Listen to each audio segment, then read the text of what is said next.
നമുക്കിന്ന് കുട്ടികളുടെ lunch box ഉണ്ടാവില്ല. അപ്പോൾ നിങ്ങളുടെയൊക്കെ അവൈലബിൾ ആയിട്ടുള്ള സപ്പോർട്ട് ഉണ്ടെങ്കിൽ മാത്രമേ നമുക്കിങ്ങനെ എപ്പോഴും വീഡിയോസ് ഇടാനൊരു ഇൻട്രസ്റ്റ് ഉള്ളൂ കേട്ടോ. അപ്പോൾ അതുകൊണ്ട് വീഡിയോസ് കാണുന്നവരൊക്കെ ഒന്ന് ലൈക്ക് ചെയ്യാനും ഷെയർ ചെയ്യാനും സബ്സ്ക്രൈബ് ചെയ്യാനും മറക്കരുത്. അപ്പോൾ നമ്മുടെ കുട്ടികളുടെ ലഞ്ച് ബോക്സിലോട്ട് പോകാം.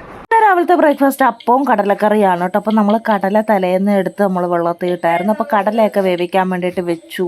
നമ്മൾ രാവിലെ ചായയും ചോറും ഒക്കെ വെക്കുവാണ്. പിന്നെ കുറച്ച് ചിക്കൻ ഇരിപ്പുണ്ടായിരുന്നു. അത് വെച്ചിട്ട് നമ്മൾ ചിക്കൻ ഫ്രൈ വെക്കാൻ വേണ്ടിയിട്ട് നമ്മളതെല്ലാം മസാലയൊക്കെ പുരട്ടി ഫ്രിഡ്ജിലോട്ട് വെക്കുകയാണ്. പിന്നെ നമുക്കിന്ന് സ്പെഷ്യലായിട്ട് പയറും മുട്ടയും കൂടെ തോരൻ വെക്കുന്നുണ്ട് കേട്ടോ. അതിനുള്ള പയറും നമ്മൾ റെഡിയാക്കിയൊക്കെ വെച്ചിട്ടുണ്ട്. അപ്പം ഇത് ഭയങ്കര ടേസ്റ്റ് ആണ് കേട്ടോ, ഈ പയറും മുട്ടയും കൂടെ ഉള്ള തോരൻ. നമ്മൾ പയർ വെന്തതിന് ശേഷം ഒരു മുട്ട 1-2 മുട്ട ഉടച്ചൊഴിച്ചിട്ട് എല്ലാം കൂടെ ആയിട്ട് മിക്സ് ചെയ്ത് വെറുതെ ചിരവിയ തേങ്ങ, ഇച്ചിരി മഞ്ഞൾപ്പൊടി, ഇച്ചിരി ജീരകം കൂടെ എടുത്തിട്ടാൽ നല്ല ടേസ്റ്റിയാണ്. കുട്ടികൾക്ക് കൊണ്ടുപോകാനുള്ള ടിഫിൻ എടുക്കുകയാണ് കേട്ടോ. പപ്പായയാണ് ഇന്ന് കുട്ടികൾക്ക് കൊണ്ടുപോകാനുള്ളത്. പിന്നെ നമ്മൾ ലഞ്ചിന് എടുക്കുന്നത് ചോറും ചിക്കൻ ഫ്രൈ, മുട്ടയും പയറും ആയിട്ടുള്ള തോരനുമാണ് കേട്ടോ. അപ്പോൾ ഈ ഒരു സിമ്പിൾ ലഞ്ച് ബോക്സ് ആണ് കേട്ടോ കുട്ടികൾക്ക് എടുത്തത്. എനിക്ക് എടുത്തത് ഈ സെയിം തന്നെ പയർ തോരനും മുട്ട വറുത്തതും അച്ചാറും പിന്നെ നമുക്ക് കുറച്ച് ബ്രിഞ്ചാൾ ഫ്രൈയും ഉണ്ടായിരുന്നു കേട്ടോ. അങ്ങനെ ഞാനും ലഞ്ച് ബോക്സ് എടുത്തു. കുട്ടികളൊക്കെ പോകാൻ വേണ്ടിയിട്ട് ഇറങ്ങി നിൽക്കുകയാണ് കേട്ടോ. അപ്പോൾ ഇത്രയേ ഉള്ളൂ ഇന്നത്തെ ലഞ്ച് ബോക്സും വീഡിയോയൊക്കെ. അപ്പോൾ എല്ലാവർക്കും ഇഷ്ടപ്പെട്ടെങ്കിൽ ലൈക്ക് ചെയ്യാനും ഷെയർ ചെയ്യാനും മറക്കുക.